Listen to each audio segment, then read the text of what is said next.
両親は立ち上がる。ドイツの謝罪と戦後の日本です。皆様こんにちは。宇治原実です。日本を元気に。日本人の美徳チャンネルです。1970年、戦後25年、ブラント西ドイツ首相はワルシャワを訪れました。それまで公式な謝罪がほとんどなかったドイツの首相がひざまずいて黙祷する姿に世界の人々は感銘し、ドイツの謝罪を受け入れたのです。この時からドイツ国民もナチスに加担した自らの罪を認め始めます。ブラント首相の勇気ある行動にノーベル平和賞が贈られました。ゲットー記念広場には、かつてナチスドイツがユダヤ人を強制移住させた居住区がありました。1940年11月の時点で囲い込まれたユダヤ住民は約40万人。その多くが劣悪な食料事情と衛生状態のため病死。1942年以降は強制収容所へと送られました。それが死を意味することに気づいた住民が1943年4月に武装蜂起し、1ヶ月間血みどろの戦いをして敗北。ゲットーはほぼ空になりました。ここはユダヤ人怨念の象徴的な場所です。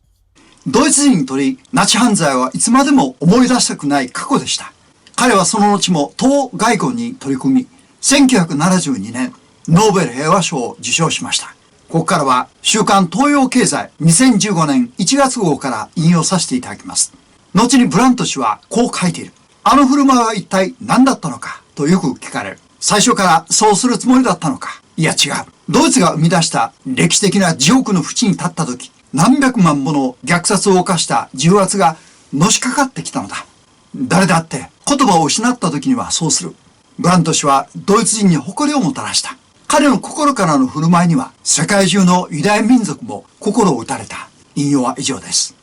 本日も3つの視点でお話しいたします。1つ目、誰に対する謝罪だったのか。1、ホロコースト、ユダヤ人大量殺戮に対する謝罪です。ナチスドイツが行ったユダヤ民族への計画的、組織的撲滅を企画したホロコーストは唯一無二の犯罪であり、歴史を比較できないほど重大な犯罪であると、バイスレッカー元大統領は述べました。第二次世界大戦終了40周年の1985年5月、荒野の40年と題した議会演説で、過去に目を閉ざす者は現在にも盲目になると訴え、ナチスドイツによる犯罪をドイツ人全員が負う責任だと強調。歴史を直視するよう国民に促した言葉は、1990年の東西ドイツ統一後もドイツの戦争責任を語る際の規範となりました。メルケル元首相はベルリンで開催されたアウシュビッツ解放70周年の追悼式で訴えました。人類に対する罪に時効はなく、当時の残虐行為の記憶を後世に伝え、その記憶を鮮明に保つ責任を私たちは恒久的に負っていると訴えました。2、戦争犯罪に対する謝罪です。ドイツが過去を見なすというとき、その過去とはほとんどがユダヤ人への虐殺についてです。ドイツは戦後間もなく東西に分割されました。それで賠償責任も中途半端に終わりました。支払い能力がほとんどなかったのです。ブラント首相がゲットー記念碑に献花、ひざまずいて黙祷を捧げた謝罪は戦争犯罪に対する謝罪ではないのです。極論を言えば、もしドイツがユダヤ人虐殺を行っていなかったら、謝罪もなかったと言えるかもしれません。これは驚きですね。3、植民地支配に対する謝罪です。ドイツも過去に17カ国の植民地を持っていました。しかし、植民地支配については謝罪の対象外でした。第二次大戦後、世界のほとんどの植民地が独立しましたが、数百年にも及ぶ欧米植民地支配にどの国も謝罪や賠償をした例はほとんどありません。有色人種は人間とは見なされていないのかと言いたい。歴然とした人種差別に唖然とします。日本は長年、この白人の人種差別と戦ってきました。大東亜戦争とは人種差別の戦いでもありました。日本は戦争には負けましたが、アジア、アフリカ諸国は長年の欧米植民地支配から独立し、権益のほとんどを失いました。欧米諸国の繁栄は植民地支配で成り立つ略奪国家でした。これこそナチのユダヤ人迫害にも相当する犯罪です。2つ目、ドイツと日本の謝罪と賠償の違い。1、公式な謝罪。西の法律事務所より抜粋です。ドイツの主な謝罪は以下の通りです。すべてユダヤ人虐殺に対してです。ブラント首相、バイスゼッカー大統領、コール首相、メルケル首相、再びメルケル首相です。日本の謝罪前半は以下の通りです。宮沢談話は教科書問題。昭和天皇陛下は不幸な過去。もう一度、昭和天皇陛下、不幸な過去。細川談話、植民地支配です。後半です。河野談話、慰安婦問題。村山談話、植民地支配。この二つが真実と異なり、過去を残すことになりました。小渕談話、小泉談話、菅談話、ともに植民地問題です。2、ドイツの戦後賠償について、過去をめぐる日独比較の難しさ、庄司純一郎長、防衛研究所戦史研究センター長より引用させていただきます。戦後ドイツは明確な謝罪を行っていない。例えば、バイツゼッカー大統領の戦後40周年の演説において強調されているのは、あまりにも有名な一節。過去に目を閉ざす者は、結局のところ現在にも盲目となるに象徴される奇想と歴史の直視である。ポーランドがドイツに賠償請求へ。第二次大戦の損害約183兆円。ドイツ政府は解決済みと支払いを拒否しています。ナチスの犯した甚大な犯罪を考慮した場合、法的責任を認めることは際限のない賠償請求が予想され、それを回避するためにドイツは謝罪を行わず、人道的姿勢を貫いたのである。むしろドイツが日本より過去に真摯に向き合っていると言われる一因は、ワルシャワのゲット放棄記念碑でブラント首相がひざまずいた行為に象徴されるように、道義的責任を果たしているとの印象を高め、公式の立場を貫く政治家の姿勢である。引用は以上です。3、日本の戦後賠償について。1951年、昭和26年開催されたサンフランシスコ講和会議でのことです。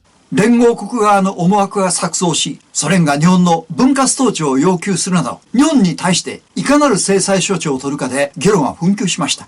そのような中、会議の流れを一変させる演説が行われました。象は象によって消え去るものではなく、ただ慈悲によって消え去るものである。スリランカ代表のジャヤワルダナ氏は、ブダの言葉を引用して国家間の礼節と寛容を説きました。長年、西洋諸国に虐げられてきたアジア人にとり、大国ロシアを破り、独立を守った日本は希望の星でした。そして、ジャヤワルダナ氏は、スリランカが一切の対日賠償請求を放棄することを明言。演説が終わると万来の拍手。そこから会議は一変。これによって日本は特別な制裁を受けることもなく、日本の賠償の多くは免除され、急速な経済的発展へとつながるのです。もし、これが第一次大戦後のベルサイユ会議で行われていたら、天文学的賠償に苦しんで第二次大戦に向かったドイツはなかったのではないかと思うのです。三つ目、戦後皇室が果たした役割です。1、日本政府並びに外務省の発信不足。このグラフは主要国の ODA、途上国支援の推移です。巨額の ODA も日本国民にさえ説明されていません。特に海外では明瞭に発信して初めて相互理解が深まります。2、戦後皇室が果たした役割。天皇の名において始まった戦争を戦後皇室は異例の旅を通じて慰めと謝罪、並びに交流の役割を果たしてこられました。この写真は2005年、サイパン島での戦没者慰霊の旅の時のものです。玉砕した日本兵のみならず、米兵や現地の住民の慰霊も行われた戦後60年目の慰問の旅でした。遡ること中国への慰問の旅は1992年。中国の大地を踏みしめられました。我が国が中国国民に対し多大の苦難を与えた不幸な一時期がありました。これは私の深く悲しみとするところであります。ご訪問2日目、天皇皇后両陛下は万里の長城を訪問されました。天皇陛下は壮大な眺めに、やはり来てみないとわからないものですねと話されました。天皇皇后両陛下は今日夕方帰国されました。地理的に近く長い交流のあった両国の国民が今後さらに相互理解と友好を深め合うことの重要さを改めて強く感じました。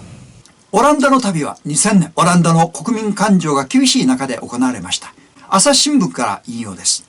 2005年5月23日、オランダの首都アムステルダム、戦没者記念碑が立つ広場には数千人が詰めかけていた。天皇皇后両陛下が花を捧げて黙礼すると、広場を静寂と緊張が包んだ。1分余りが経ち、音楽隊が演奏を始めたが、それでも両陛下はさらに数十秒、交尾を上げなかった。当時外務省欧州局長だった東郷和彦さんは、祈りの気迫が会場を支配していた、と振り返った。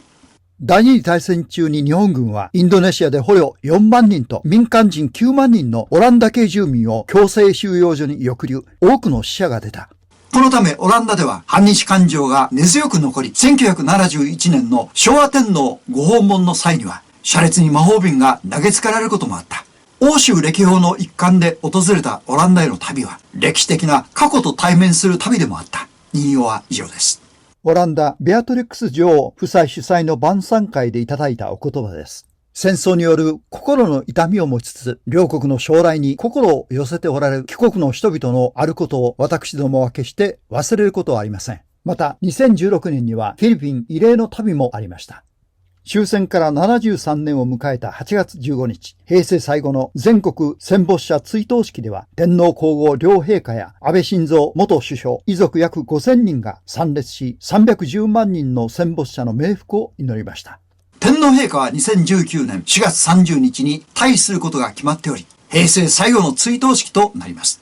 お言葉の抜粋です。かけがえのない命を失った数多くの人々とその遺族を思い、深い悲しみを新たにいたします。戦後の長きにわたる平和な歳月に思いをいたしつつ、ここに過去を顧み、深い反省とともに今後戦争の戦火が再び繰り返されることを切に願い、全国民とともに先人に散り、戦火に倒れた人々に対し、心から追悼の意を表し、世界の平和と我が国の一層の発展を祈ります。日本にとり皇室の果たしてきた役割は、ことに海外において計り知れないものがあります。平和外交の常に先頭に立って来られたと思います。3、日本のあるべき態度。故安倍元首相は戦後レジムからの脱却を掲げられました。これは第二次大戦後築かれた体制からの脱却を意味しています。戦後70年談話で安倍氏は次のように語られていました。戦争には関わりのない子や孫、そしてその先の世代の子供たちに謝罪を続ける宿命を背負わせてはなりません。戦後までが人口の 80% を超えている中で、戦争を知らない世代までも謝罪を求めるのは終わりにしましょうという願いです。皆様はいかがお感じになりましたか？私のホームページを更新しましたのでお知らせいたします。最新動画がトップ画面に出るようにしています。また自己紹介のページも秋の装いで動画で紹介させていただいています。ご覧の YouTube の概要欄に URL を添付していますので、そこをクリックしていただいたらご覧になれます。よろしくお願いいたします。次回のご案内です。西側のドイツ難民への虐待は日本の満州引き上げと国事です。毎週発信させていただいていますが、10月から第1と第3の土曜の月2回、朝8時にアップさせていただきたいと存じます。ですから、チャンネル登録と、よろしければ高評価ボタン、並びにご感想をいただければ嬉しいです。本日も最後までご視聴いただき、誠にありがとうございました。日本を元気に。